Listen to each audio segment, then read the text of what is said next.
Salam pemirsa, salam sehat.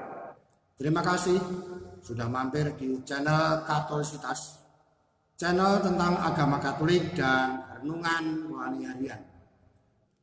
Bila pemirsa merasa isinya bermanfaat bagi orang lain, silahkan di-share kepada siapapun yang Anda cintai.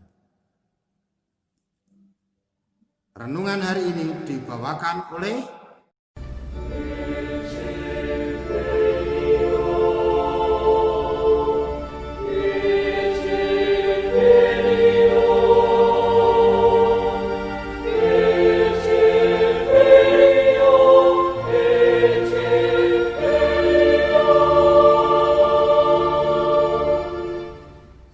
Vivat por Yesus, Pepor Maria. Hiduplah hati Yesus melalui hati Maria.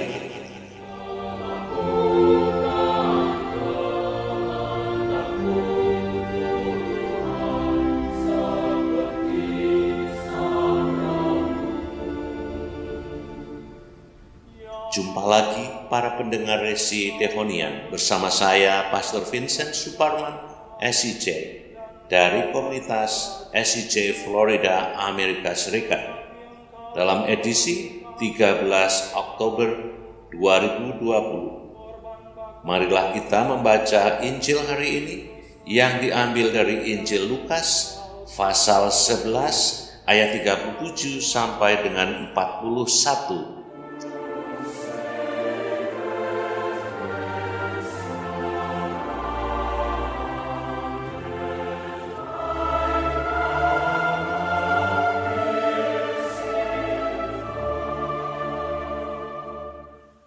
Ketika Yesus selesai mengajar, seorang Farisi mengundang dia untuk makan di rumahnya. Maka masuklah ia ke rumah itu lalu duduk makan. Orang Farisi itu melihat hal itu dan ia heran karena Yesus tidak mencuci tangannya sebelum makan. Tetapi Tuhan berkata kepadanya, "Kamu orang-orang Farisi, kamu membersihkan bagian luar dari cawan dan pinggan, tetapi bagian dalam penuh rampasan dan kejahatan. Hai orang-orang bodoh, bukankah Dia yang menjadikan bagian luar, Dia juga yang menjadikan bagian dalam? Akan tetapi, berikanlah isinya sebagai sedekah, dan sesungguhnya semuanya akan menjadi bersih bagimu."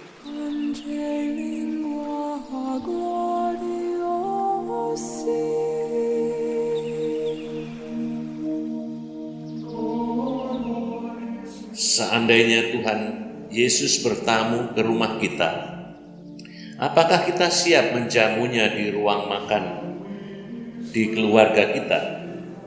Seorang Farisi setelah mendengarkan khotbah mengundang Yesus untuk makan di rumahnya. Tidak diragukan karena ia berhasrat untuk mendengar lebih banyak lagi dari Yesus. Yesus adalah manusia yang luar biasa, yang menyampaikan sabda Allah yang tak pernah disampaikan oleh sesiapa sebelum ia datang ke dunia. Bukan hal yang tak lazim bagi seorang rabi memberikan pengajaran di acara makan bersama.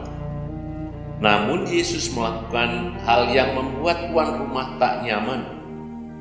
Ia tidak melakukan ritual membasuh tangan sebelum makan.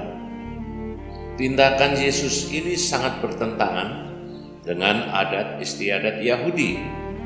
Apakah Yesus lupa atau ia secara sengaja memberi suatu tanda untuk mengungkapkan maksud tertentu kepada tuan rumah? Dengan terang-terangan Yesus menegur tuan rumah dan tamu-tamunya. Mereka hanya memperhatikan hal-hal lahiriah agar semua tampak sedap dipandang, tetapi bagian dalam dari hidup mereka penuh dengan rampasan dan kejahatan. Singkatnya, Yesus membuka mata mereka untuk melihat sendiri kemunafikan mereka. Apakah yang membuat hati manusia bersih atau suci.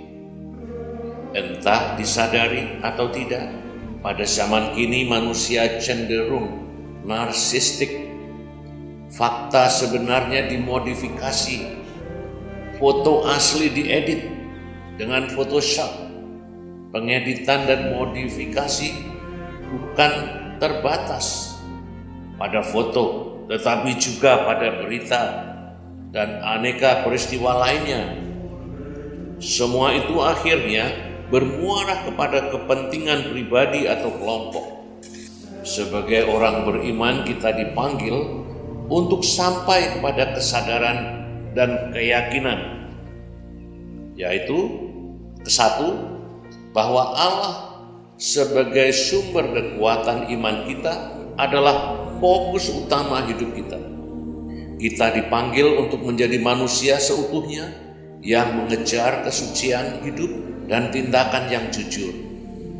Kedua, aneka tindakan ritual seperti mencuci tangan tidak akan mengantar kita kepada kesucian.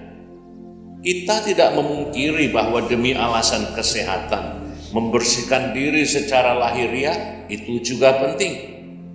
Bukan hanya ritual pembasuhan saja yang menjerat manusia, tetapi juga ada sekian banyak ritual yang kadang-kadang dipakai untuk menutupi aneka perilaku seperti rakus, sombong, iri hati, arogan, dan semacamnya. Lantas mengapa Yesus seakan-akan mendorong orang-orang Farisi dan kita untuk bersedekah? Ketika kita memberikan sedekah dengan tulus dan ikhlas kepada mereka yang memerlukan bantuan, sebenarnya kita sedang mengungkapkan kasih, kebaikan, bela rasa, dan kepedulian kepada sesama. Dalam hati yang terbuka dan solider kepada sesama, tidak ada lagi ruang dalam hati kita untuk membenci, dendam, dengki, iri, tamak, dan semacamnya. Kita hendak menantikan apa lagi? Kini saatnya sudah sangat mendesak. Marilah kita membiarkan Allah mentransformir kita masing-masing, agar kita menjadi manusia dengan hati dan pikiran terbuka. Jika hati dan pikiran terbuka, maka kita pun akan semakin berbela rasa dan peduli kepada sesama kita. Marilah kita mengakhiri renungan kita ini dengan doa sederhana. Tuhan Yesus, penuhilah hatiku dengan cinta-Mu, dan buatlah aku selalu haus akan hidup suci. Bersihkanlah hatiku dari setiap rancangan dan keinginan jahat. Bantulah aku berbuat baik dan jujur, serta rela berderma untuk sesama yang sedang menderita. Amin. Demikian pemirsa channel Katolisitas. Saya doakan Anda hari ini sehat, murah rezeki, keluarga bahagia. Dan bagi saudara-saudara yang masih sekolah, saya doakan Anda lulus dengan cum laude.